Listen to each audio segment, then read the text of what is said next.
यानंतर एक धक्कादायक बातमी। मुंबईच्या क्रॉफर्ड मार्केटमध्ये मेड इन पाकिस्तान लेबल असलेल्या सौंदर्य प्रसाधनांचा मोठा साठा जप्त करण्यात आलेला आहे। MRA पोलिसांनी गोपनीय माहितीच्या आधारे ही छापेमारी केली।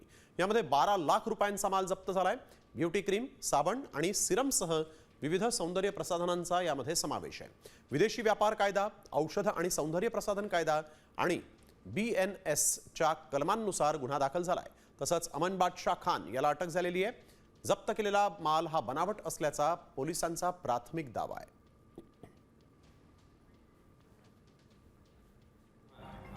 MRA पोलीस स्टेशनला दाखल झालेला आहे आणि याच्यामध्ये टोटल एक 12 लाखाचा मुद्देमाल त्या ठिकाणाहून आम्ही जप्त केलेला आहे। ते जे क्रीम्स आहे त्याच्यामधून काही क्रीम्सवर मेड इन पाकिस्तान असा उल्लेख आहे आणि ते कुठे मॅन्युफॅक्चर झाले किंवा कुठून इम्पोर्ट झाला याबद्दल आमचा पुढील तपास याच्यामध्ये सुरू आहे।